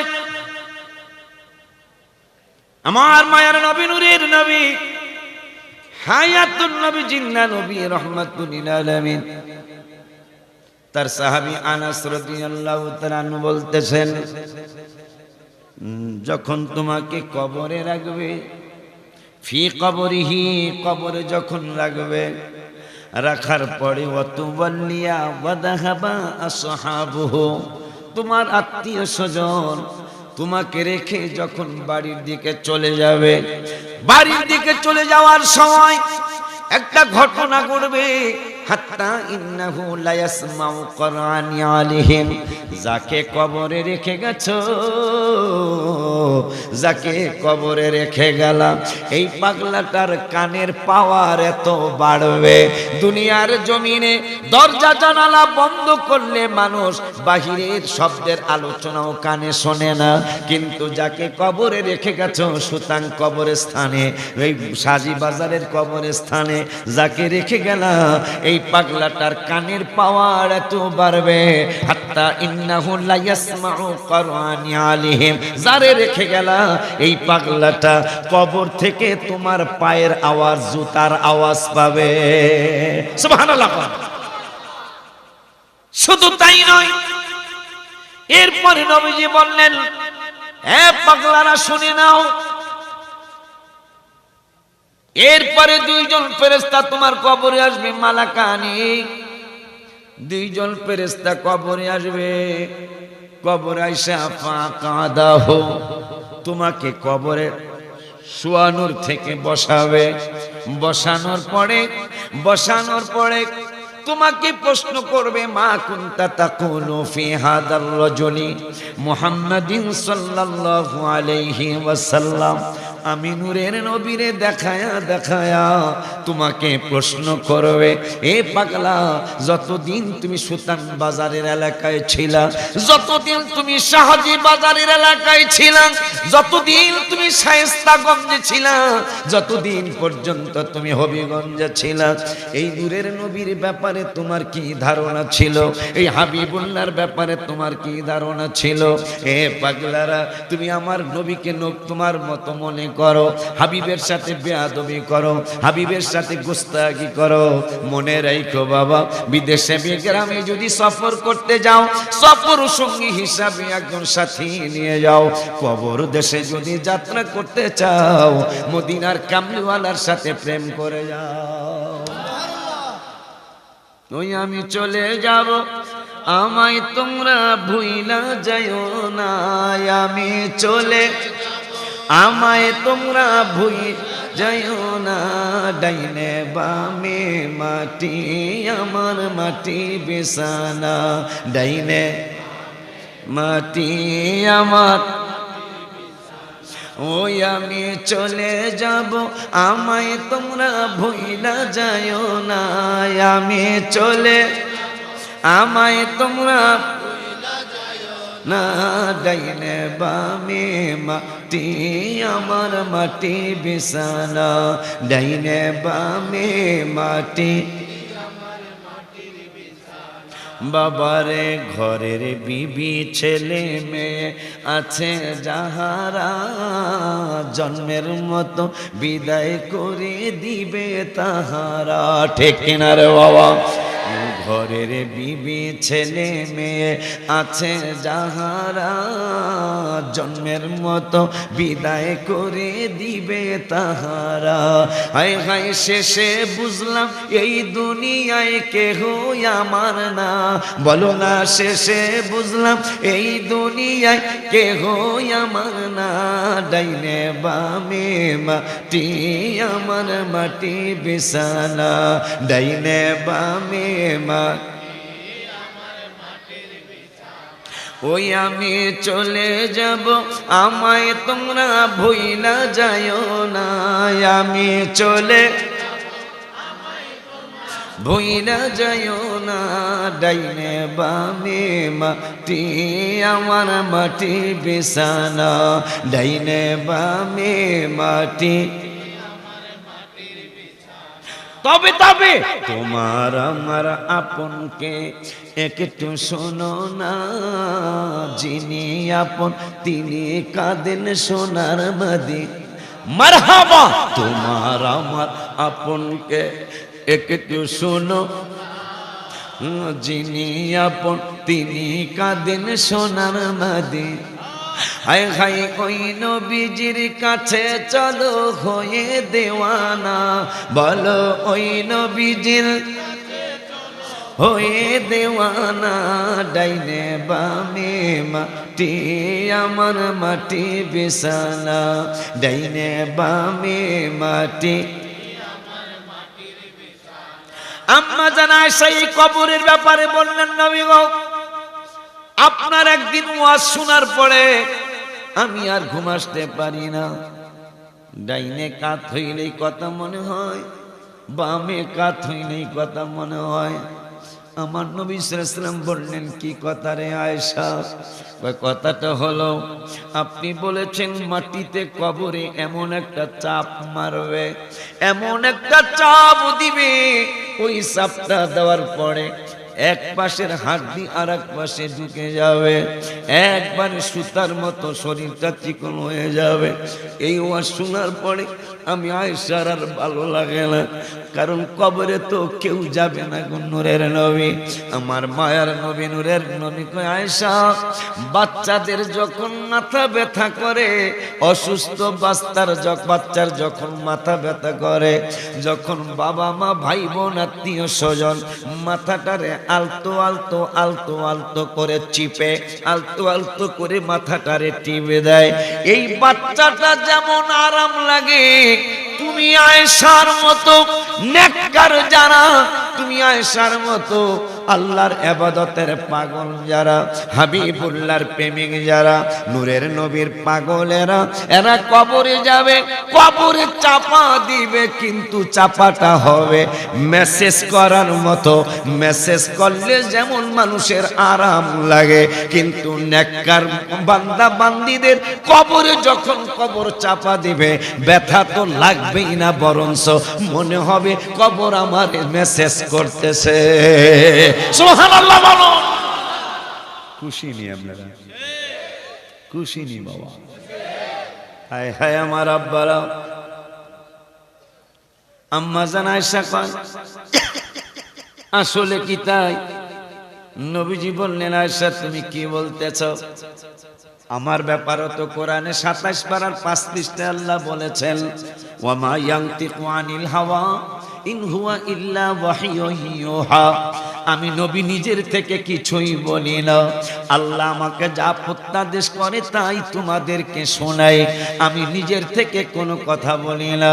আয়েশা রে, ও আয়েশা, মাটিতে যখন তোমার মতো, তুমি তো আমার সাহাবী, আবার আমার স্ত্রী, তোমার কথা ভিন্ন, কিন্তু যারা আমল করবে, যাদের ব্যাপারে কোরআনে আল্লাহ বলেছেন ইন্না রাহমাতাল্লাহি করিবুম মিনাল মুহসিনিন, নিশ্চয় মুহসিনিন আল্লাহর মানুষগুলি নামাজ পড়ে কবরে যাবে, রোজা রেখে কবরে যাবে, যাকাত দিয়ে কবরে যাবে, যখন মানুষগুলি হজ করে কবরে যাবে, তাহাজ্জুদ পড়ে কবরে যাবে, জিকির করে কবরে যাবে, দুরূদ মিলাদ কিয়াম করে কবরে যাবে, এই মানুষগুলোর সাথে কবর ভালো আচরণ করবে, এই মানুষগুলারে কবর ভালো আচরণ দেখাবে, এই মানুষগুলারে কবরে শান্তি দিবে, কবর চাপ দিবে কিন্তু জোরে, কিন্তু চাপটা যায় লাগবে আসতে, এবং ওই আস্তে চাপটা হবে মাথা মেসেজের মতো, শরীর মেসেজের মতো। আল্লাহ যেন আমাদের সকলের জন্য এই দয়া দান করে, সকলে বলি আমি, আরো জবান খুলে বলি আমি। কবরে আমি যাব, ডাইনে তাকাবো, আমার বড় কষ্ট লাগে। একটু আগে আমার সভাপতির ঘরে হুজুরে আমার রেস্টের জায়গা দিছে, একটা জাজিম, জাজিম কেন বলে রে, একটা জাজিম, 2টা বালিশ, কয়টা জাজিম, সুন্দর একটা চাদর, উপরে ফ্যান চলে। আমি একটু শুইছিলাম, বাচ্চু ভাই, আজিজ ভাই আমাদের সংগঠনের মানুষ, দেখা করতে গেছে, পরিশ্রম ডেলি রাত্রে করতে হয়, আমি উড়ি না, একটু বেয়াদবি করছি, পরে উঠছি আর। কিন্তু আমার কষ্ট হলো, বাবা অনেক রাইট হয়েছে বুঝি, বেশি কষ্ট না হলে যাইও না, মহব্বতের আইছে। আমার পাগলা ভাই বলে আয়ও করছে, আলহামদুলিল্লাহ পাইলে। আব্বা জান, বাবা জান, এই তোমার গজলের বিবেচনা, এটা কোন গজলটা? আমার গজল, তাহিরের গজল, অনেকগুলো এই কিতাব। নিজের বাড়ি না সাজায়া, পরে কি জানি সুরটা ভুলে গেছি, তুই কইতে পারবি? নিজের বাড়ি না সাজায়া পরের বাড়ি সাজাইলা, ভুলে ভুলে শেষে হইল তোমার হায়াতের বেলা, ভুলে ভুলে শেষ হইল তোমার হায়াতের বেলা। নিজের বাড়ি না সাজায়া পরের বাড়ি সাজাইলা, নিজের বাড়ি না সাজায়া পরের, ভুলে ভুলে শেষ হইল তোমার হায়াতের বেলা, ভুলে ভুলে শেষ হইল। যাদের করছো এত আদর তারাই তোমার করবে কবর, যাদের করছো এত আদর তারাই তোমার করবে কবর, আর লইবে না কোনো খবর, থাকবে তুমি একলা, আর লইবে না কোনো খবর, থাকবে তুমি। ভুলে ভুলে শেষ হইল আমার হায়াতের বেলা, ভুলে ভুলে শেষ হইল। পরের বাড়ি ঝাড়ু দিয়া রাখছ পরিষ্কার করিয়া, পরের বাড়ি ঝাড়ু রাখছো পরিষ্কার করিয়া, নিজের বাড়ি ময়লা ভরা, একদিন ঝাড়ু না দিলা। নিজের বাড়ি ময়লা ভরা, একদিন ঝাড়ু না দিলা। ভুলে ভুলে শেষ হইল তোমার হায়াতের বেলা। ভুলে ভুলে তোমার বাড়ির নিজের ঘরে বাস করে পোকামাকড়ে। আহা, এটা তারিখ দিয়ে লেখো নাই, আমার লেখা। তোমার বাড়ির নিজের ঘরে বাস করে পোকামাকড়ে। তোমার বাড়ির নিজের বাস করে পোকামাকড়ে, রাখবে তোমায় তার ভিতরে, নাই দরজা জানালা। রাখবে তোমার তার ভিতরে, নাই দরজা। ভুলে ভুলে শেষ হইল তোমার হায়াতের বেলা। ভুলে ভুলে শেষ হইল। ওগো আমার আল্লাহ তাআলা তোমার গোলাম ওলিউল্লাহ। ওগো আমার আল্লাহ তাআলা তোমার গোলাম ওলিউল্লাহ। করুণা করিও তুমি কবর কইর উজালা। করুণা করিও তুমি কবর কইর উজালা। ভুলে ভুলে শেষ হইল তোমার হায়াতের বেলা। ভুলে ভুলে শেষ হইল আমার হায়াত। নিজের বাড়ি না সাজায়া পরের বাড়ি সাজাইলা। নিজের বাড়ি না পরের বাড়ি সাজাইলা। ভুলে ভুলে শেষ হইল আমার হায়াতের বেলা। ভুলে ভুলে শেষ হইল তোমার হায়াত বেলা। বাজার 50 টাকা নাকি হাদিয়া। ওই মায়ার নবী, নূরের নবী, রহমাতুল লিল আলামিনের উম্মত আমরা। একটু আগে সভাপতির বাসায় আমার রেস্টের জায়গা ছিল। বাবা মাওলানা সাহেব আমার একটা জাজিম বিছিয়ে দিছে একটু আগে, কারণ আমি পরিশ্রান্ত মানুষ। ফ্যান চালায়া দিছে, বাজান একটু খাইতে হবে। আমি বললাম ডায়াবেটিসের রোগী, আমি খাবো না বাবা, আমি একটু নাস্তা করেছি। আমি শুইলাম, শুয়া দেখি আমার জাজিমটা তো অনেক বড়। এরপরে দেখি সাইডে আরো জায়গা আছে, মাথার দিক দিয়ে আরো অনেক জায়গা, পায়ের দিক দিয়ে আরো অনেক জায়গা। হঠাৎ করে মাওলানা আমার চোখ দিয়া পানি এসে গেছে। আল্লাহ রে, আজকে আমাকে সুতাঙ্গের বাজারের মাহফিল, আমাকে কবরের সাবজেক্ট।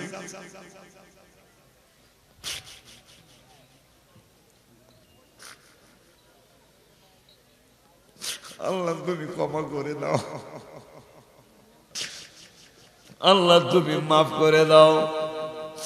এত বড় একটা রুম আমার জন্য বরাদ্দ, উপরে ফ্যান, দোনো সাইডে আমার অনেক জায়গা। অথচ আশিকি যদি এখন আল্লাহ নিয়ে যায়, চলে যায়, সুতাঙ্গের মানুষ হুজুর সহ, আমার আব্বা হুজুরের সহ সবাই বলবে, কি বলেন, যে সভাপতির রুমের মতো একটা এইরকম একটা কবর আশিকি হুজুরের জন্য বানাও। বলবেন কথা বলেন, কথা বলেন। আশিকি হুজুরের জন্য একটা বড় রুমের মতো একটা কবর বানাও। লোকটা সারা জীবন ঘুরে ঘুরে ইসলামের দাওয়াত দিয়েছে, ঘুরে ঘুরে ইসলামের দাওয়াত দিয়েছে, সুন্নিয়াতের দাওয়াত দিয়েছে। তার কবরে একটা ছোট ফ্যান লাগিয়ে দাও। হুজুরে কেমনি কবরের মধ্যে বসবাস করবে? বরঞ্চ শুধু আমার জন্য নয়, আপনার জন্য নয়, আমার পীর মুর্শিদের জন্য নয়, মাত্র 3.5 হাত লম্বা একটা কবর। মাথার দিক দিয়ে আর জায়গা থাকবে না, পায়ের দিক দিয়ে আর জায়গা থাকবে না। এই জন্য আমি গজলে লিখছিলাম, এই দুনিয়ায় আসিয়া দেখলাম আমি ভাবিয়া, নবীর মতো দরদি আর নাই, হাবিবের মতো দরদি আর নাই। মরণ যখন কাছে আসে সবাই কাঁদে আমার পাশে, কিন্তু তাদের করার কিছুই না।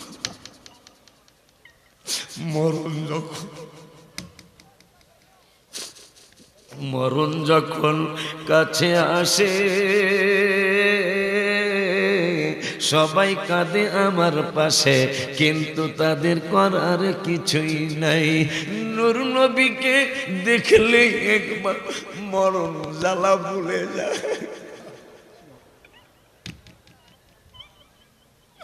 নবীজি গো, ফিলিস্তিন আপনার রওজা মুবারকের কাছে, ওদের দিকে একটু নজর করুন ইয়া রাসূলুল্লাহ। মরণ যখন কাছে আসে, সবাই কাঁদে আমার পাশে, কিন্তু তাদের করার কিছুই নাই। হাই হাই নূর নবীকে দেখলে একবার মরণ জানা ভুলে যায়। নূর নবীকে দেখলে একবার মরণ জানা ভুলে যায়। নবীর মতো দরদি আর নাই বলো, নবীর মতো মুনকির লোকির ফেরেশতারা প্রশ্নের উত্তর চাইবে তারা, উত্তর ছাড়া ক্ষমা কারো নাই। সুতাঙ্গের বাজার রে, তুমি যেদিন আমি যেদিন কবরে যাব, হুজুর সহ কমিটি সহ যখন আমাকে সুতাঙ্গের গোরস্থানে রাখতে যাবে, রাখতে গেলে আমারে সবাই বিদায় দিতে যাবে, একটা মানুষ আমার কবরে যাবে না। এত নিষ্ঠুর নির্দয় হয়ে যাবে মানুষ, আমার কবরে কেউ যাবে না। সবাই আমাকে শুধু ফালিয়ে আসবে, সবাই শুধু আমাকে ফেলে চলে আসবে। সবাই চলে আসবে, মুনকির নকিরও আসবে। মুনকির নকির ফেরেশতারা প্রশ্নের উত্তর চাইবে তারা, উত্তর ছাড়া ক্ষমা কারো নাই। যদি আপনি ভালোবাসা কইরা কবরে যেতে পারেন, আমার মায়ার নবীর সাথে যদি প্রেম কইরা কবরে যাইতে পারেন, নবীজি তো কবরে আসবে। বুখারীর হাদিসটা শেষ করি নাই, করব ইনশাআল্লাহ। নবী যেই দিন যখন আপনার কবরে যাবে, যদি আপনি প্রশ্নের উত্তর দিতে একটু দেরি করেন, আমার নূরের নবী বলবে ফেরেশতারা এই পাগলারে আর প্রশ্ন করা লাগবে না, কারণ এই পাগলাই হইল আমি নূরের নবীর একটা আশিক উম্মত। মারহাবা জোরে কর। ওই মায়ার নবী ব্যাপারে বুখারীতে আনাস রাদিয়াল্লাহু তাআলা আনহু বললেন, নবীজিকে দেখায়া দেখায়া বলবে, মা কুনতা তাকুলু ফি হাদার রাজুলি মুহাম্মাদিন সাল্লাল্লাহু আলাইহি ওয়াসাল্লাম, তুমি যতদিন এই সাজি বাজারে, সুতাং বাজারে, অলিপুর ছিলা, শায়েস্তাগঞ্জ সহ এই নবীর ব্যাপারে তোমার কি ধারণা ছিল? মারহাবা কোন? মারহাবা। তখন আপনি আমি বলবো, কি বলবো জানেন? আমি সুতাং সাহাজি বাজারে আইছে রে,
আমাদের আজকের মাহফিলের সম্মানিত প্রধান অতিথি আল্লামা ওয়ালিউল্লাহ আশরাফ সাহেব রহমাতুল্লাহ আলোচনা এখানে শুনতে পারবেন। আপনারা সকলেই মাহফিলের সম্মুখে বসে পড়ুন। কিছুক্ষণের মধ্যেই আল্লামা তাইয়্যিব সাহেব মাইক করবেন।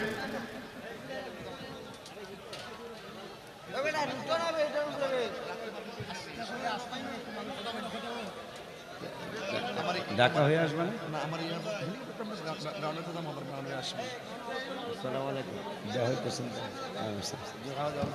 তো একটা জামাত করতে পারলে ভালো হতো। হাসান হয়ে যাবো। তো আলহামদুলিল্লাহ আমার ভাইটা আসছে, আমার ভাই ইচ্ছা মাফিক, কারণ আমাদের পরিশ্রান্ত শরীর। দেখেন রাত্রে কিন্তু 2টা বাজতেছে, রাত্রে কিন্তু 2টা বাজতেছে। তো কোন কথাটা রয়েছে? আচ্ছা, আমার বাইরে বসে কয়েকটা মিনিটে 30 জনের কথা শুনে। নবীজির সাহাবী তামিমে দারি রাদিয়াল্লাহু তাআলা, মনে আছে না? তিনি যখন মুসলমান ছিলেন না, খ্রিস্টান ছিলেন, তা 30 জনের একটা সব গ্রুপ সাগর ভ্রমণে যাবে। তো গেলেন, কথা তো অনেক আগায় রাখছিলাম। যেতে যেতে 1 মাস পর্যন্ত নৌকা চললো। কয় মাস? 1 মাস পর্যন্ত নৌকা চললো। 1 মাস পরে নৌকাটা একটা চরে ঠেকছে। চরে ঠেকার পরে এরা মাটির মধ্যে নামছে, নাইমা আস্তে আস্তে সামনে গেল। যায় দেখতেছেন একটা জন্তু, জন্তুটার চেহারাটা মানুষের মতো, 4টা পাও শিবপাঞ্জির মতো, শরীরের লোমগুলি ভাল্লুকের মতো। মুসলিম শরীফের হাদিস, লম্বা হাদিস। তা আমরা জিজ্ঞাসা করলাম, মানেন তা তুমি কে? তো জন্তুটা মানুষের মতো আমাদের সাথে কথা বলে উত্তর দিল, আনা জাসাসা, আমি জাসাসা। মানেন তোমরা কারা? তা আমরা উত্তর দিলাম, ইয়া রাসূলুল্লাহ সাল্লাল্লাহু আলাইহি ওয়াসাল্লাম, যে নাহনা আরবী, আমরা আরব দেশের মানুষ। ঠিক আছে, তোমরা আসছো এখানে, আমার কাছে তেমন কিছু খবর নাই, তবে একটু হাঁটলে অনেক দূরে গেলে উপরে যত যাবা একটা গির্জা পাবা। ওই গির্জার মধ্যে একটা মানুষ দেখবা, বিটখিটে চেহারা, অনেক লোকের শক্তি তার শরীরে থাকবে, তার সাথে তোমাদের সাথে কিছু কথাবার্তা তোমরা বলতে পারবা। মুসলিম শরীফের হাদিস। নবী সাল্লাল্লাহু আলাইহি ওয়াসাল্লাম বললেন, আর তারপরে কি? তামিম দারি রাদিয়াল্লাহু তাআলা আনহু বললেন, ইয়া রাসূলুল্লাহ সাল্লাল্লাহু আলাইহি ওয়াসাল্লাম, আমরা সামনে গেলাম। সামনে যাওয়ার পরে দেখলাম অনেক লোকের চেয়ে অনেক মোটা একটা লোক, তার ডান চোখটা কানা, কফলের মধ্যে লেখা কাফার। আমরা তাকে দেখেই ভয় পেয়ে গেলাম। 30 জন, একজনেরও সাহস, 30 জনই কাঁপতেছি। তারপরও জিগাইলাম, মানেন তা, হু আর ইউ, তুমি কে? সে বলল, আই এম দাজ্জাল। নাউজুবিল্লাহ বলুন, আই এম দাজ্জাল, আমি দাজ্জাল। আমরাও বুঝে গেলাম, যেহেতু কাফের লেখা আছে, তাহলে সে দাজ্জালই হবে, কিন্তু তার চেহারাটা অন্যরকম, বিটকিটে। তাই তোমরা যখন আরবি বলছো, তোমরা কি বায়েসা খেজুরের বাগানের কথা একটু বলতে পারো? বায়েসা খেজুরের বাগান সিরিয়ায়, খেজুরের বাগানটার কথা জানো? কি খবর? বায়েসা খেজুরের বাগানটা কেমন খেজুর হয় এখন? এই 30 জন জিগাইতেছে দাজ্জাল। ওই খেজুরের বাগানে এখন আর তেমন খেজুর ধরে না। খেজুরের গাছ কেমন আছে? খেজুরের গাছ মরতে মরতে প্রায় শেষ। যেই খেজুরের বাগানের খেজুর দিয়ে সারা সিরিয়ার মানুষ চলতো এবং রপ্তানিও করতে পারতো, বিদেশে বিক্রিও করতে পারতো, এখন আর সেই খেজুরের বাগান ওই রকম খেজুরও ধরে না, আর খেজুর গাছও প্রায় শেষের দিকে, খেজুর আর আগের মতো হয় না। এই বেদ্যপ বলল, মনে রাখবা, ওই খেজুরের বাগান যেদিন মরে শেষ হয়ে যাবে, আর খেজুর ধরবে না, ওই দিন আমি এই পৃথিবীতে আত্মপ্রকাশ করব। না, নাউজুবিল্লাহ, বান্দর ড্রাইভার। তাইলে সেই খেজুরের দাজ্জাল আসারও বেশি একটা বাকি, ইমাম মেহেদিও আসার আর 4টা নিদর্শন বাকি আছে। 70টার 66টা প্রকাশ পেয়ে গেছে। দাজ্জাল আসবে, যেই যুবকটারে শেষ জবাই করবে ফিলিস্তিনে, সেই যুবকটারও জন্ম হয়ে গেছে। সুবহানাল্লাহ কইবেন না? তাইলে দাজ্জালও আসার বেশি দেরি নাই। এই জন্যই যুদ্ধ। নবীজি বলেছেন ১৫০০ বছর আগে ইমাম ঈসা আলাইহিস সালামকে ইমাম মেহেদীকে সহযোগিতা করার জন্য যেই দেশ থেকে প্রথম সৈন্য আসবে তা খোরাসান থেকে আসবে, দ্বিতীয় গ্রুপ আসবে সিরিয়া থেকে, তৃতীয় গ্রুপ আসবে ইয়েমেন থেকে। খোরাসানের ট্রেনিং শেষ। আফগানিস্তান, কাজাকিস্তান, তুর্কিস্তান, আরো অনেকগুলি দেশ নিয়ে ১০-১২টা দেশ নিয়ে খোরাসান ছিল। খোরাসানের ট্রেনিং কিন্তু শেষ। আফগানিস্তান ব্রিটিশ পরিচালনা করেছিল। ব্রিটিশ পরিচালনা করার পরে ১২ বছর ১১ বছর পরে কুত্তার মতো ফিডায়া ব্রিটিশদেরকে বের করেছিল।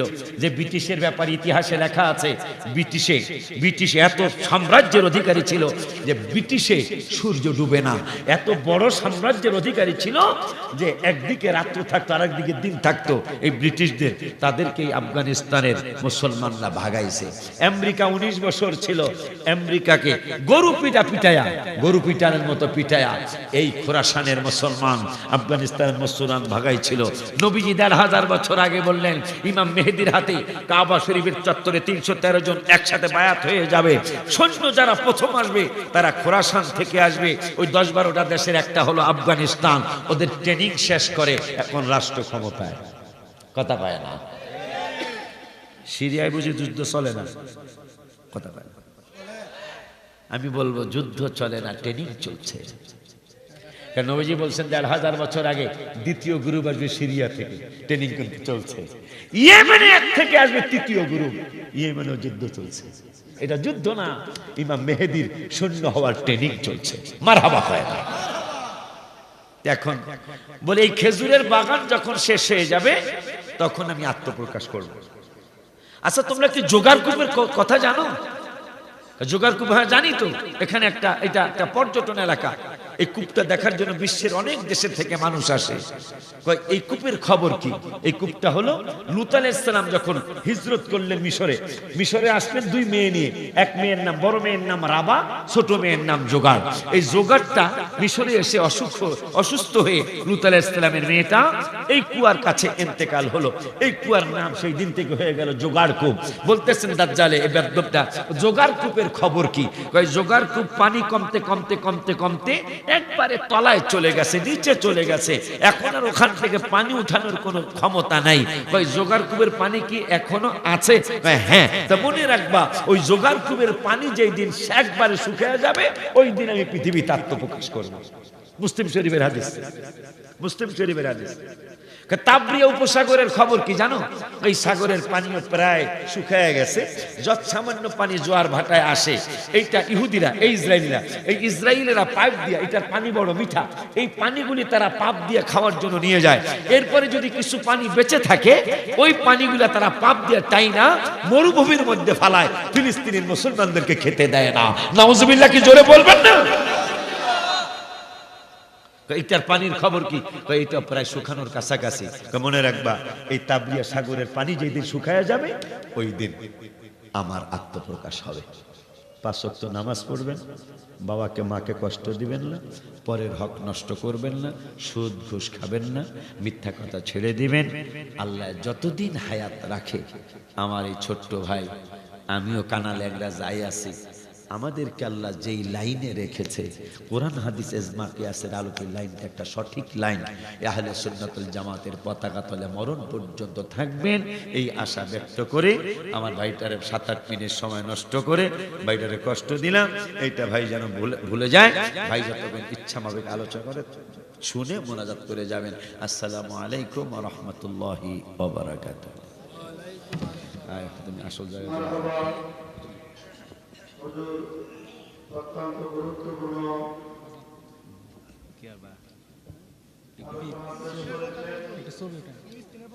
আল্লাহ তাআলা যেন এই আলোচনার উপর আমাদের প্রত্যেকের আমল করার তৌফিক দান করেন। সকলে বলে আমিন। সম্মানিত হাজিরিন, আল্লাহর ওয়াস্তে উঠবেন না। আপনারা সব দিকে চাই রে। নারায়ে তাকবীর, নারায়ে তাকবীর। তাকবীর আল্লাহু আকবার নারা রিসালাত ইয়া রাসূলুল্লাহ আহলে সুন্নাত ওয়াল জামাত জিন্দাবাদ জিন্দাবাদ ফিলিস্তিন ফিলিস্তিন জিন্দাবাদ জিন্দাবাদ ফিলিস্তিন ফিলিস্তিন জিন্দাবাদ জিন্দাবাদ নারা তাকবীর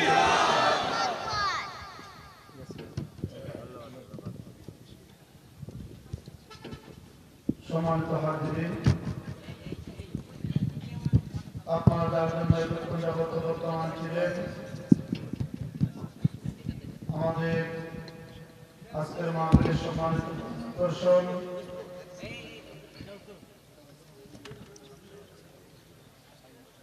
হযরত গিয়াসউদ্দিন আত-তাহিরি সাহেব উনি ওনার নুরানি তাকরীর পেশ করবেন। আমরা সকলেই ধৈর্যের সহিত